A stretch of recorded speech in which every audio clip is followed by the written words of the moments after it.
Olá, eu sou Miriam da Mata e estamos no segundo episódio do OAB em Pauta, o podcast da OAB Piauí. Lembrando que esse episódio está disponível nas plataformas digitais Deezer, Spotify e também em formato de áudio no YouTube da OAB.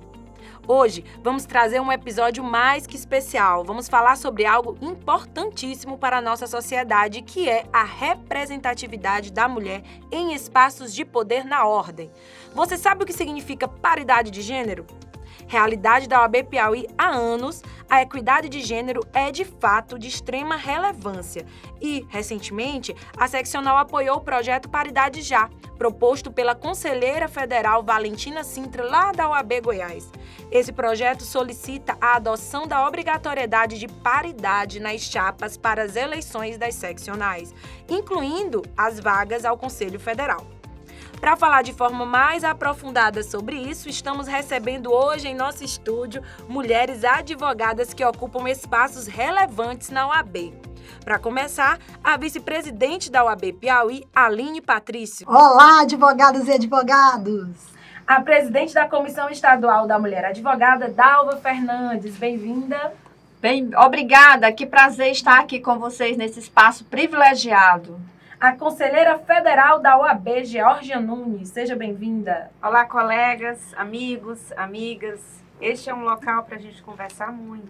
E conversa de mulher é sempre uma conversa boa. E vamos conversar também com a ouvidora-geral da OAB Piauí, Élida Fabrícia. Tudo bom, doutora Élida? Olá, Miriam. Estamos chegando e já ansiosas para debater esse tema que é de tanta importância para nós todas. Estão afiadas. E a vice-presidente da Comissão da Diversidade Sexual, Flávia Cunha. Tudo bom, doutora Flávia? Ótimo. Estou ansiosa para iniciarmos esse bate-papo gostoso com essas meninas. Mesas iluminada hoje, a mesa dessa. É a mesa Esse vai ser o melhor podcast da OAB. É o segundo, mas já vai ser o melhor.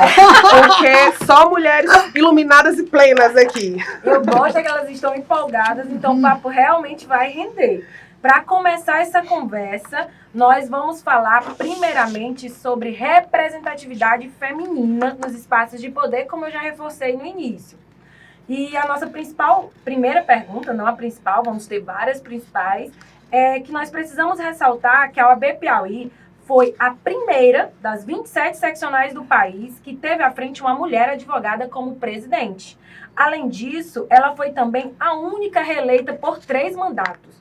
A membro honorária vitalícia Fides Angélica presidiu a OAB e também se dedicou à Escola Superior de Advocacia do Piauí, sendo a sua fundadora e estando à frente como diretora-geral. Doutora Aline, o Piauí é protagonista no país. Como é para a senhora, enquanto mulher, parte da diretoria da seccional, falar dessa realidade? Bem, Miriam, excelente pergunta, porque eu senti essa responsabilidade no primeiro colégio de vice-presidentes que eu estive em Brasília, porque nós somos 19 vice-presidentes, né? E todas ressaltavam exatamente isso. Que momento que estamos vivendo, né? Com o aumento da representatividade feminina na OAB. E é sempre importante a gente se voltar ao passado, porque se eu posso estar aqui hoje como vice-presidente de uma seccional da OAB, foi porque outras mulheres, né, se debruçaram, batalharam, Mistes Campos, Fides Angélica, e eu vou além, porque a nossa querida Fides Angélica foi a primeira presidente de uma seccional do Brasil em 1987.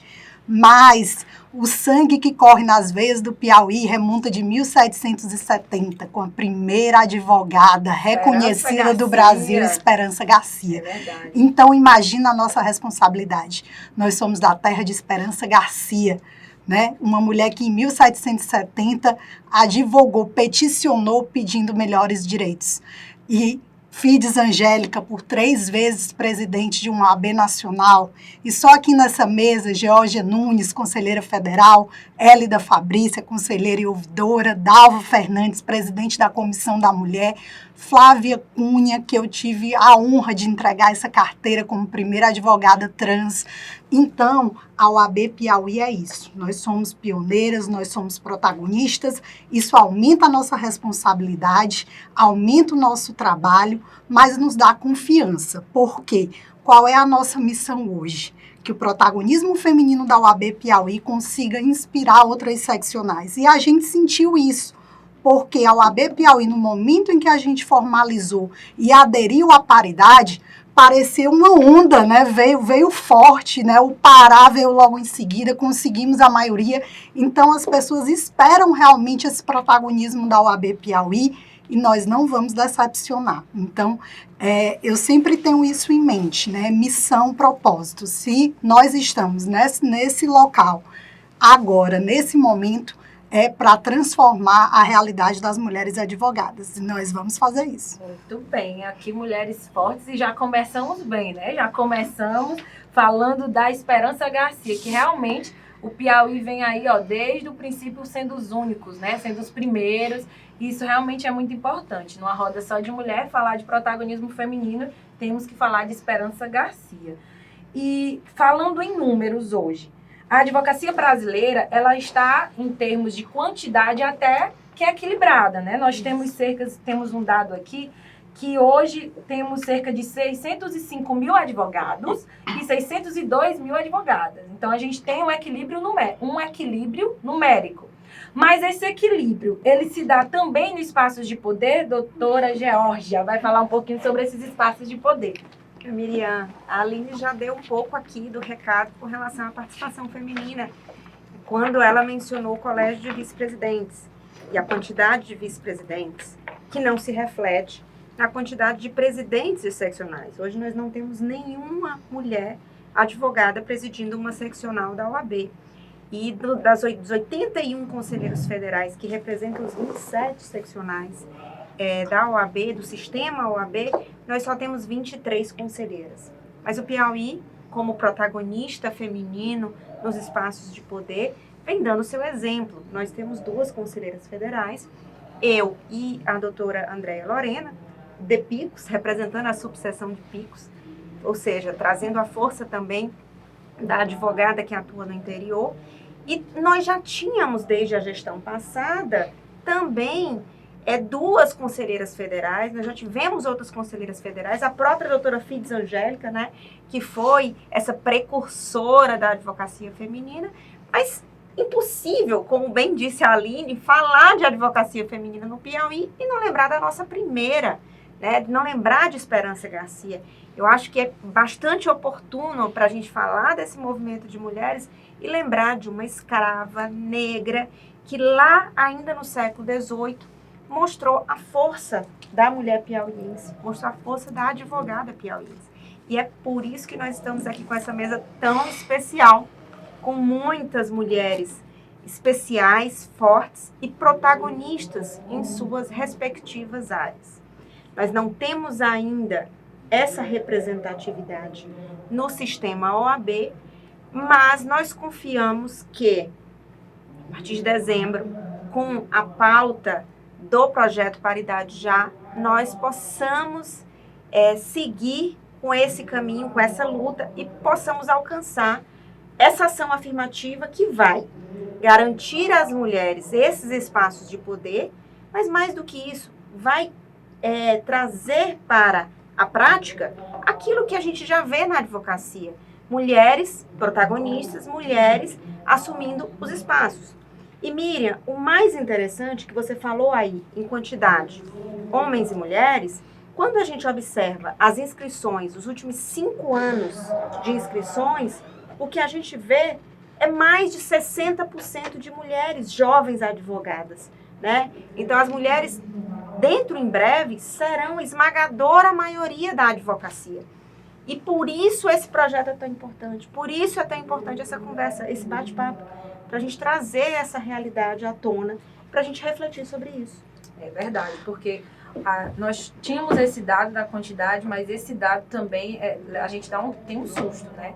Da quantidade de presidentes ainda. Então, a gente realmente precisa, as mulheres precisam ainda ocupar esses espaços de poder para a gente chegar nessa equidade. Por isso, a importância de formalizar esses projetos, porque a luta, ela não pode parar.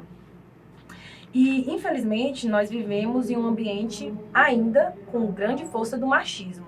Então, a competência da mulher, ela precisa ser provada o tempo todo. A mulher precisa provar por que é competente, por que está aqui sendo vice-presidente, conselheiro federal, presidente de comissões, o tempo todo. Mas como que a gente pode fazer, como a OAB Piauí, com diversos trabalhos e com esse protagonismo feminino, ela pode continuar trazendo esse protagonismo e fazendo com que a mulher não precise ficar o tempo todo provando que é competente, né? Que tem um currículo incrível e um homem, por exemplo, que tem metade do currículo dela, ocupa aquele espaço e a mulher não. Doutora Hélida, quer conversar um pouquinho com a gente sobre isso? Ah, sim. Esse é um tema realmente muito instigante, né? Competência, com certeza, não nos falta. Nós temos muitas mulheres valiosas, valorosas e de alta competência. O Piauí ele já é famoso por ser um estado competente, por ser um estado com representatividade de competência, seja na questão dos estudos, na esfera dos concursos, dos grandes juristas piauienses que já conseguiram conquistar um espaço no cenário nacional. E a mulher advogada piauiense não tem se comportado de forma diferente. Nós temos tido vários exemplos de mulheres que denotam uma competência, inclusive de forma espetacular, né? Nós tivemos aqui o que já foi mencionado e nunca é demais mencionar mais uma vez, a doutora Fides Angélica, que ensaiou os primeiros passos do exercício do poder pela advocacia feminina, já inclusive na esfera nacional, com sua participação brilhante no Conselho Federal e também na fundação da Escola Nacional da Advocacia. Então, assim, a competência ela é inerente, quase que inerente à mulher advogada piauiense. Essa mulher sertaneja, essa mulher que sofre com tantas agruras da própria sociedade, do próprio sistema econômico, tendo que enfrentar as dificuldades dentro de casa, as dificuldades na família, as desigualdades nas ofertas de trabalho, nas ofertas de possibilidades de emprego, etc., essa mulher vem conseguindo se destacar cada vez mais. E não é diferente dentro da nossa OAB. Nós temos muitas e inúmeras mulheres competentes que hoje se dedicam de forma onera gratia, né, espontaneamente, gratuitamente às atividades dentro da nossa ordem, em favor da advocacia, e mesmo aquelas que não estão ocupando cargos relevantes, cargos de poder dentro do sistema, também vêm desempenhando com muita notoriedade papéis ativos na construção e no desenrolar do dia a dia da nossa advocacia. Temos muita competência de sobra. Tenho certeza que esse não será um requisito que faltará para que a nossa querida Fides Angélica finalmente ganhe companhia feminina naquela galeria de presidentes que nós temos aqui no nosso saguão da OAB Piauí. Então, o que nós vemos é realmente uma falta de oportunidades para que essa competência seja finalmente demonstrada. Nós somos desafiadas dia após dia a provar que temos essa competência, mas além disso temos que provar ainda que, além da competência, somos capazes de exercê-la. Então, dentro desse desafio é que essa questão da busca da paridade de gêneros nos cargos da OAB em cenário nacional, ele se destaca porque não é que nós, mulheres, precisemos de uma reserva de vagas para poder ocupar esse espaço, para que nós possamos exercer. Porque não é uma exigência de tem que ter que ocupar. É porque já existem mulheres capacitadas que podem ocupar, não é isso? Mas o sistema tradicional, Miriam, termina fechando e sendo um obstáculo a mais para que essas mulheres possam efetivamente ocupar esse espaço. Por isso, paridade já. Né? A nossa ideia é que, dentro dessa política afirmativa, e não é outra, o objetivo de todas as políticas afirmativas é que nós possamos fazer uma garantia, uma obrigação imediata para que 50% dos cargos sejam ocupados por mulheres,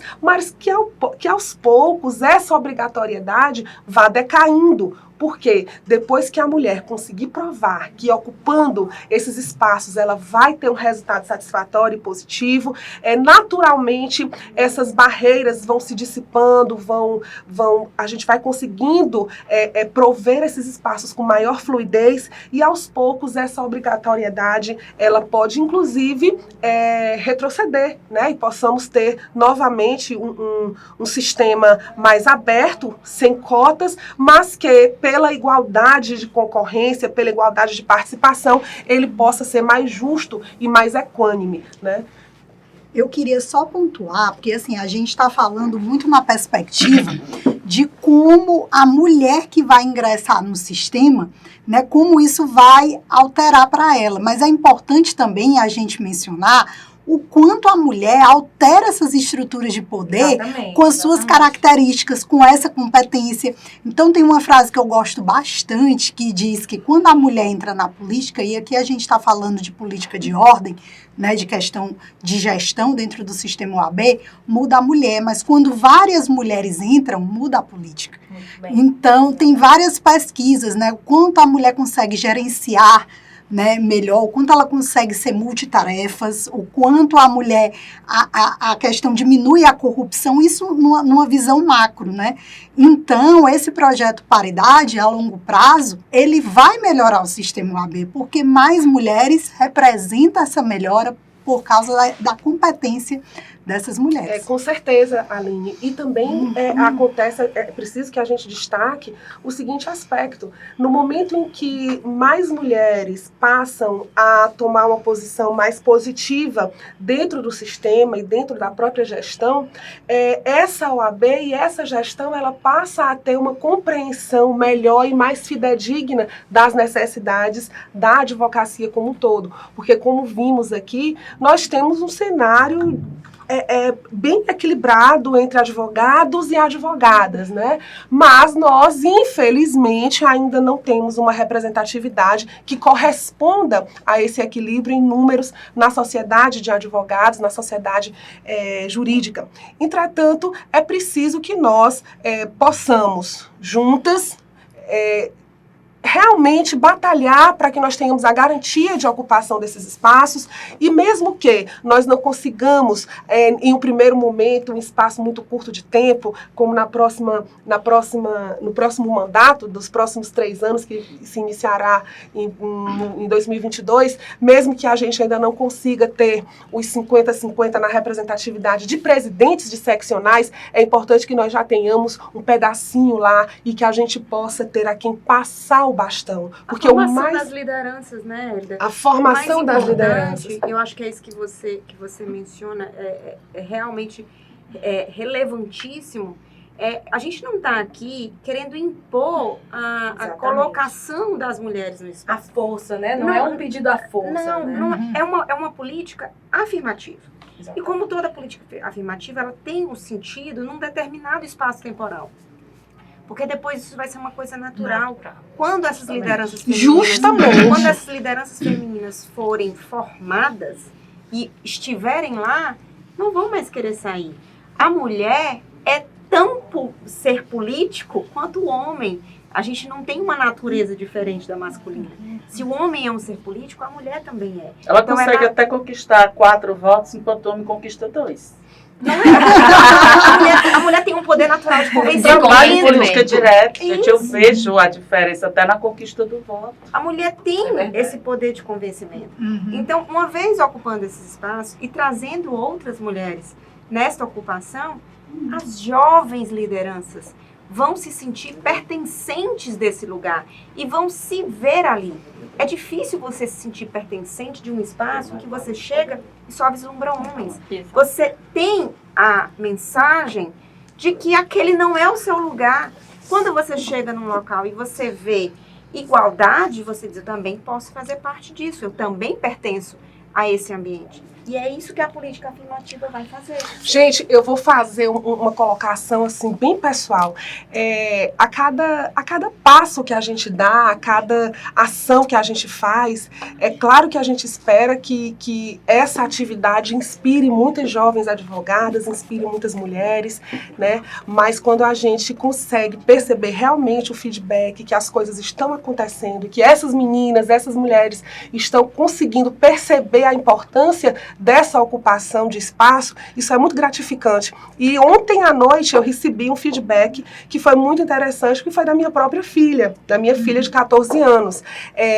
Estivemos em uma solenidade recentemente, inauguração de um dos prédios do Tribunal de Justiça, no interior do estado, e coincidentemente fizemos uma foto e eu era a única mulher na foto. Ainda acontece isso. Ainda muito. acontece. Como nós somos Acontece maioria, demais acontece, comigo. acontece. Nossa, mas aí eu cheguei em casa cansada e ontem à noite minha filha disse assim, mãe, eu quero lhe dizer uma coisa. Eu digo, minha filha, mãe, eu vejo a senhora se esforçar tanto e eu fico exigindo tanta coisa. Mas, mãe, eu vejo que a senhora teve sucesso quando eu vi aquela sua foto no Instagram. Eu fiquei orgulhosa. Representatividade. Essas meninas estão recebendo o recado de que elas podem, de que elas devem, de que o lugar é nosso. E não esperem, meninas, não esperem que ninguém levante da cadeira para você sentar. Ou você peja a cadeira com muita educação, com muito jeitinho, lá, né? ou coloca outra cadeira para que você se sente. Porque o poder não vai ser entregue, o poder não vai ser entregue a homens, não vai ser entregue a mulheres, não vai ser entregue de graça para ninguém. É preciso trilhar um caminho e conquistar esses espaços de poder. E é nessa luta que nós estamos, nessa busca pela conquista. E cada ação que cada uma de nós faz hoje é uma força a mais, uma inspiração para que novas advogadas, novas meninas se inspirem e possam sentir que, naturalmente, aquele poder pertence a elas. Complementando o que a Hélida falou, essa questão de poder inspirar, né? O discurso da Kamala Harris, né, vice-presidente eleita dos Estados Unidos, ela destacou isso aí.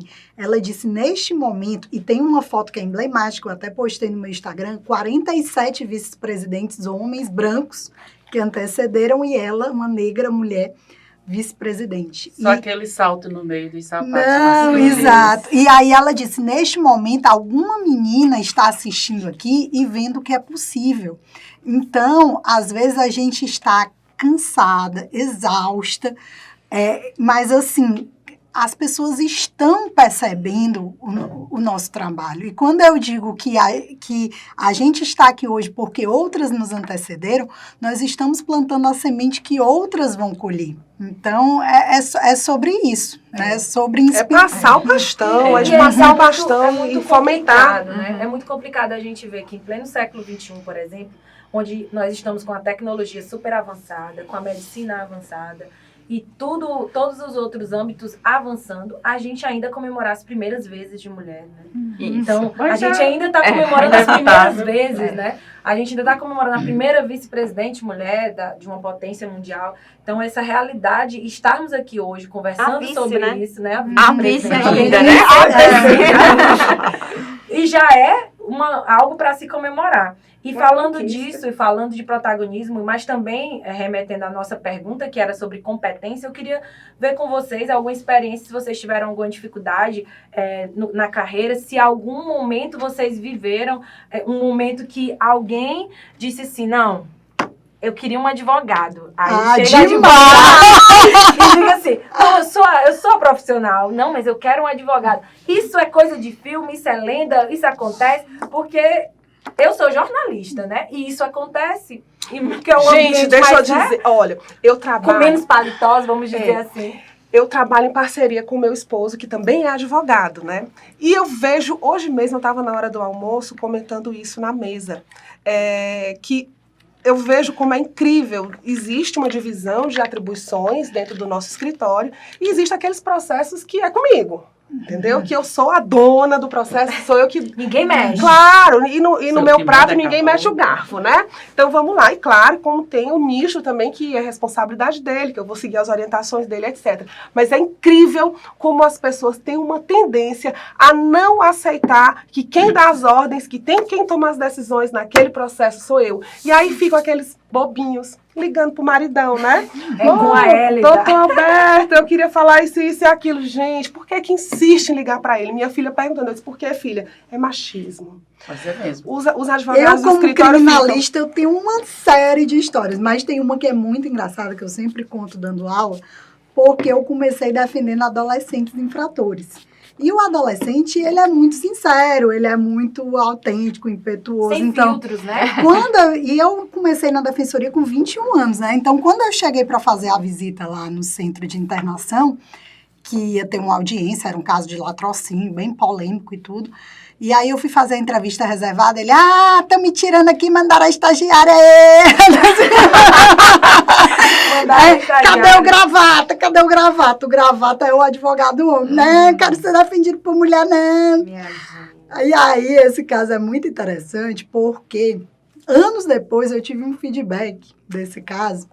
Uma aluna me disse, professora, a senhora defendeu fulano, que era filho da empregada lá de casa. E foi muito interessante porque ele teve outros processos depois e ele que tinha inicialmente dito que não queria que a senhora defendesse, no outro processo, quando ele já era adulto, que a senhora não era mais a defensora, cadê aquela lourinha invocada? Eu quero Então, muda a percepção, ou seja, ele tem aquele preconceito inicial, mas a mulher consegue provar a competência com o trabalho. E falando de representatividade, a gente está falando do espaço da mulher e mais do que o espaço da mulher também a gente vai falar com a doutora Flávia, que está aqui compartilhando essa mesa maravilhosa, porque a doutora Flávia, é importante dizer que essa luta pela representatividade feminina, não só a doutora Flávia de todas nós, mas a senhora representa a importância da luta pela visibilidade trans também. Isso. Então, a gente tem aí algumas bandeiras importantes e que precisam dessa visibilidade. Vamos conversar um pouquinho também sobre essa temática. Olha só, o bom disso tudo é poder ter a certeza de que eu me encontro na casa onde realmente se tem uma representatividade da democracia e da cidadania. Eu vejo a OAB dessa forma e até o momento não quero ter um resultado negativo, ao contrário do que eu sempre tive. Eu tive sempre essa visão que a OAB realmente era a casa, que representa a democracia, a cidadania, e foi aqui que realmente, quando eu cheguei, eu tive certeza que eu encontraria esse respeito, e eu me recordo hoje, eu representei diversos projetos em minha vida acadêmica. Inclusive, um dos meus primeiros desafios foi ser eleita presidente do Centro Acadêmico. Conheci a Flávia ali, como presidente pessoalmente, do Centro Acadêmico. Pessoalmente, que eu já colecionava figurinha dela. Recorde de jornal. Eu tinha essa manhã, quando era fã, coisa de adolescente. Nunca contei isso pra ela. Contei acho que uma vez. Mas eu contei uma vez, quando eu a vi a primeira vez. Que era fã, apaixonada e tudo, e ela ficou impressionada. Mas onde eu quero chegar? E eu me recordo dentro dos meus projetos e tudo, eu apresentei vários projetos, inclusive um desses projetos recorri a Georgia uma vez pelo Messenger do Facebook pedindo algumas informações, porque eu falava justamente sobre a questão do número de mulheres eleitas, sabe? Foi um mega projeto que lotou as salas da FAET, e eu estava me recordando que tinha uma das matérias que eu apresentei na minha instituição, eu falava sobre a questão da dignidade da pessoa humana ao meio de travestis e transexuais. Foi um dos meus primeiros projetos. E uma das matérias que eu botei nos slides falava sobre a justiça é amiga dos gays. Uma matéria que saiu na revista Veja, salvo engano. Se não foi a Veja, foi Isto É, mas só procurar que a matéria era essa, estampada. E ela soou até um pouco como assim, irônica, porque isso não é assim, toda vez que eles se sentem oprimidos, que eles correm para a justiça vai e acata, a justiça vai lá e dá, mas assim, quem teria que dar esse respaldo? E eu estava justamente falando sobre essa questão do respeito, que não era impondo, mas era também procurando ter esse mesmo direito de ser respeitado, já que se cobram tanto respeito por parte dessa população que somos nós, que eu me encontro inserida numa das letras imensas que inventam para todo mundo, certo? E chegar na OAB Piauí, quando eu estava estudando, já era especulado por professores, estudiosos, que eles olhavam e diziam assim, essa menina não sabe a história que ela está fazendo.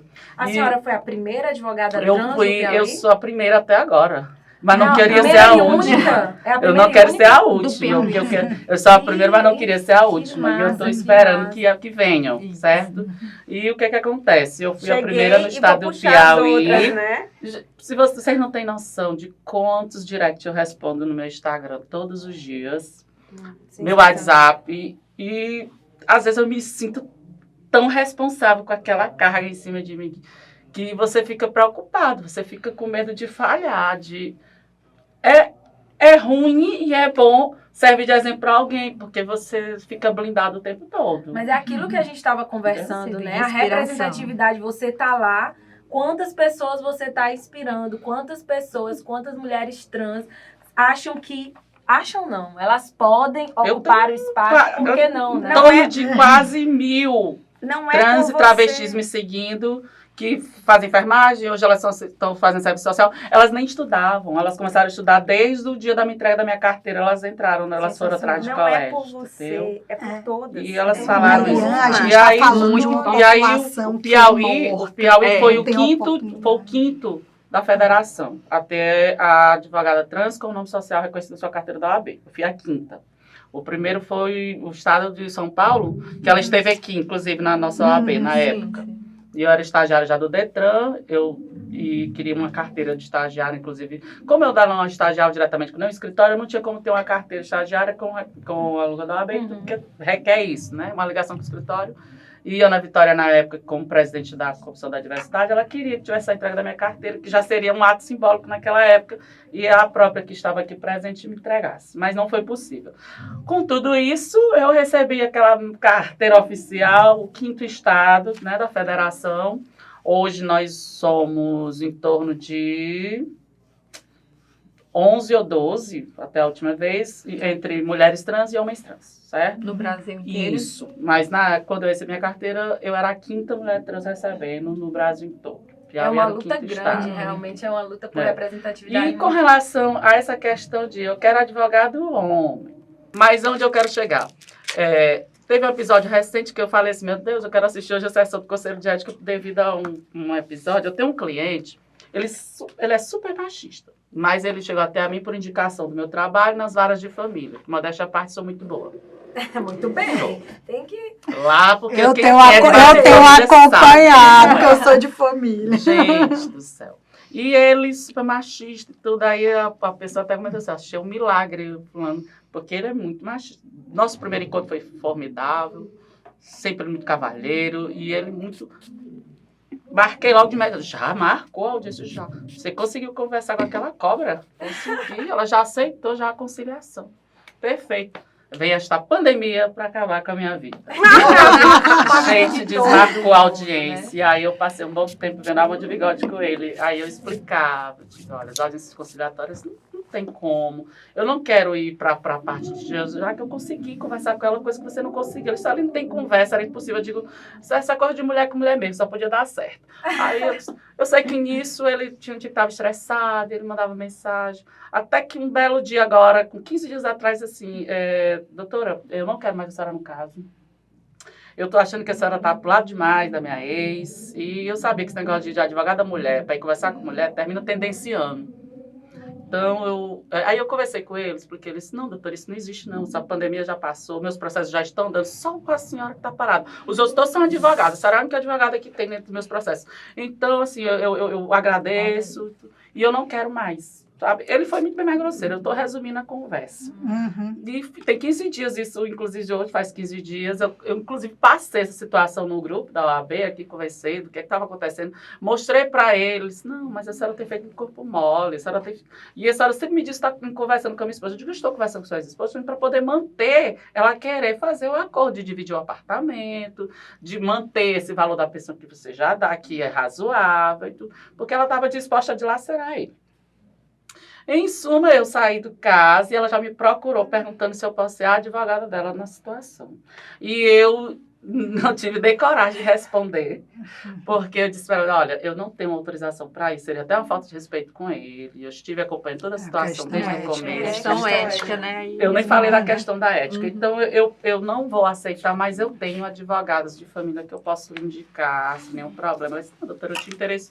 Já tinha começado, a gente já tinha... Mas, enfim, para você ver como foi que ele para me tirar do caso, ele foi assim, extremamente machista no final. Usa sempre a questão de gênero. Ele disse mesmo, eu digo, olha, eu tenho os meus outros pacientes estão todos andando. O advogado nem dorme. Tudo. Eu vejo a senhora posta muita foto com roupa e tudo. Eu digo, meu Deus do céu. Aí a gente Gente, esbarra nas redes olha, sociais, eu né? posso postar quando eu tô comprando sapato, quando eu tô provando a roupa de biquínis. Quando eu posto uma foto de biquíni, aconteceu de tem clientes que eu bloqueio dos status, né?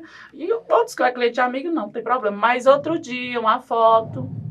Olha o que acontece. Nós falamos dessa questão de sororidade, nós sabemos quanto nós penamos da mão de nós mesmos. Ah, com Sim, certeza. isso é Isso importante. Daqui a pouco eu vou chegar no assunto principal. E eu, de repente, boa tarde, eu pensando que era o cliente, aí a esposa dele disse, doutora, essa foto não é conveniente você botar no seu perfil. Aí eu disse, por quê? Aí eu perguntei assim, não, é que é a esposa dele, estava olhando aqui, eles falam muito da advogada dele, eu admiro muito o seu trabalho. Fui abrir sua foto, de biquíni, poderia botar uma fotinho de terno do seu escritório e tudo. Eu fiquei abismada com aquilo. A esposa do cliente olhando e ela viu a minha foto de biquíni no perfil, que eu botei no final de semana que estava. Eu digo, meu Deus do céu, o que é isso que a gente tem que se submeter? Não é fácil. Então, alguém já perguntou. E aí você chega lá, advogada, trânsito, tudo que as pessoas... Eu digo, olha, honestamente, eu nunca parei para pensar ou para me perguntar o que é que o juiz ou o promotor está pensando de mim naquele momento. Eu vou lá, faço meu trabalho, mostro minha tese, fundamento. É verdade. Tá certo. Bato recorde de conciliação em acordos. Eu procurei a ela do outro dia para tratar de um assunto referente, que ela é advogada também de uma instituição pública-privada, e eu tinha um problema também com o cliente que eu consegui resolver através de um acordo que já foi homologado. Ótimo, E o advogado da outra parte que a ela disse, vou passar para o doutor Rômulo que ele resolve, que isso aqui fica com ele. E ficou tudo resolvido. Ele disse, doutor, faz tempo que eu procurava resolver isso, nunca aconteceu. Eu digo, tá, pronto, era só isso. Resolvido. A gente tem que tomar cuidado para não reproduzir a cultura do patriarcado machista. Eu acho Porque que por tudo que a gente sofre, né, que a Flávia relatou e que não é diferente conosco, a gente pode ter uma tendência a reproduzir isso. Até mesmo Então, pelos ambientes que somos criadas, Somos. né? E eu sempre digo que a mulher ela é machista também, mas ela também, culturalmente, vem tendo essa educação de casa, porque a mãe dela ensina ela a ser a jovem. filha É a que lava reprodução louça, do né? machismo. A minha irmã foi igualitário. abordada em São É. Luís, para vocês terem uma ideia, porque ela é defensora lá, uma advogada. Vem cá, Juliana, a tua irmã não cuida dos filhos dela, não? Olha aí o nível, tu tá entendendo? A pessoa se sentir no direito de abordar minha irmã em outro estado, porque pelas redes sociais e o tanto que eu trabalho, ela presumiu que eu não cuido dos meus filhos, tá entendendo? Então, assim, a gente vive preconceitos e julgamentos toda hora. E isso aí acaba, é importante que a gente toque na ferida, acaba afastando a vinda de novas mulheres. Então, a gente tem que tomar cuidado com E isso. eu tenho tomado muito cuidado, recentemente, assim, eu não pauto a minha atuação porque eu sou homem ou porque eu sou mulher. Muitas vezes eu até esqueço que a gente tem que lembrar que a gente é mulher para poder agir dessa ou daquela forma, né? Mas realmente as pessoas têm essa mania de querer julgar a competência dos profissionais pelo sexo, né, pelo gênero. E, na verdade, acho que isso não faz diferença nenhuma quando a gente está realmente pensando em competência.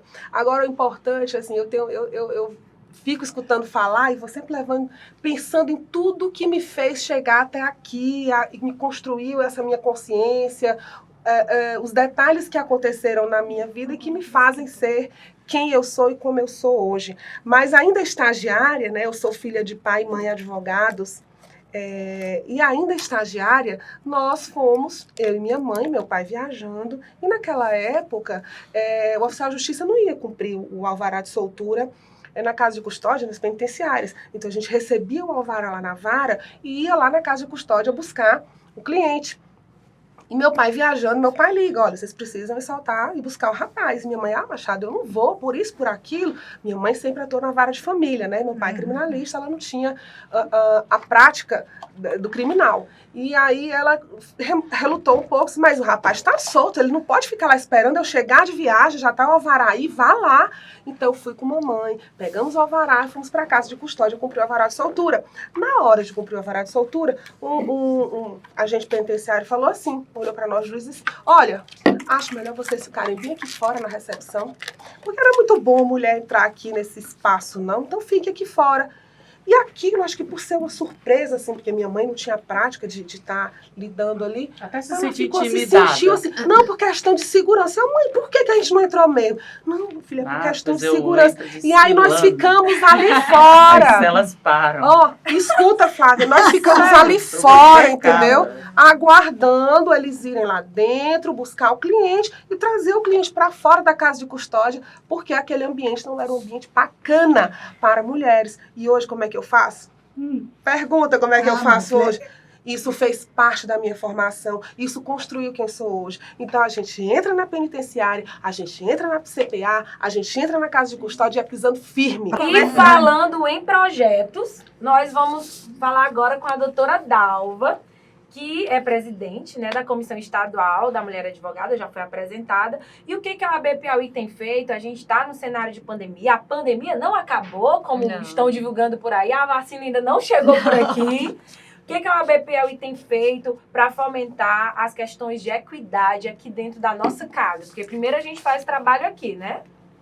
Exato, Miriam. Então, assim, o trabalho da Comissão da Mulher, desde que nós assumimos esse papel super importante, é justamente fomentar essa representatividade. Nós temos um trabalho que se iniciou no ano passado, onde nós percorremos todas as subseções, são 13, né? Para quem está nos escutando e não sabe, nós somos 13 subseções. E em todas as 13 subseções, nós temos uma representante da Comissão da Mulher, né? Que são as subcomissões. 2 dessas subcomissões foram criadas agora nessa gestão, porque Valença e Água Branca não tinham essa representatividade. E hoje nós temos. Nós também fizemos um feito histórico. A nossa conferência esteve, que foi em março, em Fortaleza, e foi tão bom ouvir algo da presidente da Comissão da Mulher do Ceará, a doutora Cristiane Leitão, né? Que nós fizemos o primeiro colégio de presidente das subcomissões da Mulher Advogada. Eu estava lá. Você estava lá, né? Então, assim, ela disse que o Piauí, mais uma vez, exercendo esse protagonismo, né? Nossa, foi lindo.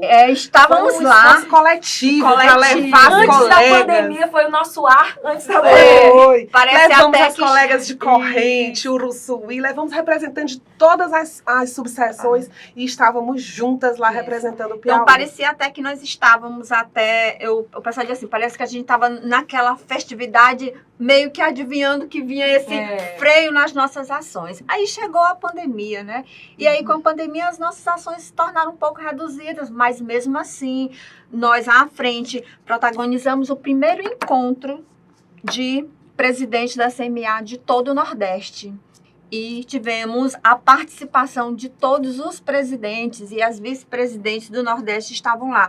Discutindo o quê? Falando sobre o quê? Falando sobre os nossos temas, sobre como que é a realidade da mulher advogada, o que aconteceu com a mulher advogada nesse período de pandemia, que nos vimos a exercer todas as nossas funções, já que os prazos processuais foram suspensos só até 4 de maio, e aí nós nos vimos dentro de casa, com todas as responsabilidades, e ainda tendo que tocar os projetos, porque nós não podíamos deixar. Nós que tínhamos vindo da convenção com esse calor, com essa vontade, mulheres de Parnaíba a Corrente, doutor, o que nós vamos fazer? E aí nós passamos a fazer alguns encontros, lives, e todas nesse sentido, né? Nesse sentido de continuar com essa chama acesa, né, de trabalho e fazendo com que essas mulheres se inspirem, fazendo com que essas mulheres queiram fazer o que a Elida disse, passar esse bastão para elas, porque foi voltando da conferência que nós tivemos feedbacks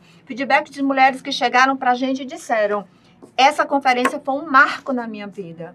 E isso eu tenho propriedade para falar. Os né? depoimentos. Eu tenho propriedade para falar que a Conferência da Mulher é um evento transformador. Porque na minha vida, porque na minha vida foi transformador. Eu participei da primeira conferência em 2015 em Maceió.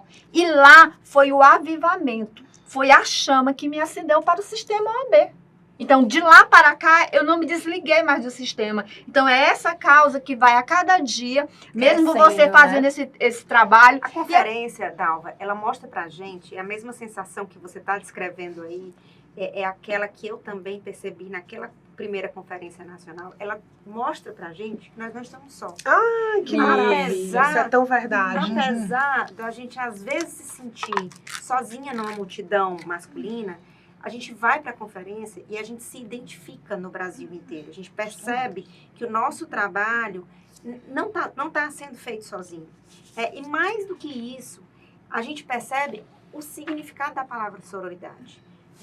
A gente é colocado numa cultura de que as mulheres disputam entre si. Na conferência a gente vê que isso não existe. E eu quero encerrar, Miriam, me permita, falando sobre um discurso que a Margarete Coelho, que já foi advogada, que é advogada, que já foi tesoureira da OAB, então conselheira federal, ela fala muito sobre o teto de cristal da democracia.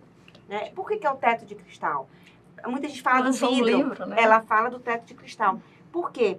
Porque o teto de cristal da democracia é aquele teto em que as mulheres conseguem ver o céu, mas não conseguem alcançar. Porque tem um teto que impede que elas ultrapassem. E ela fala muito da necessidade das mulheres ultrapassarem esse teto e abrirem buracos para puxar as outras mulheres e fazerem com que elas passem desse teto.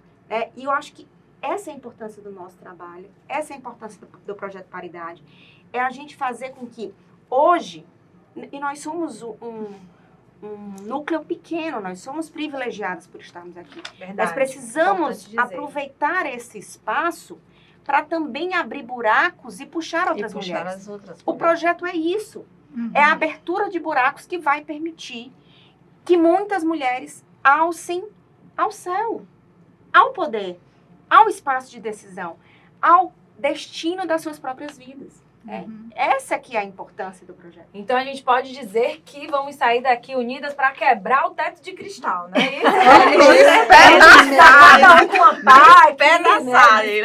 Amei essa história do teto de cristal. Já tô vendo o céu estrelado. Porque o de vidro se triscar, ele se rompe todo, né? O de cristal é mais difícil. Eu falei que nossa conversa seria 1 hora e me disseram, não, ninguém conversa 1 hora. Que exagero, né?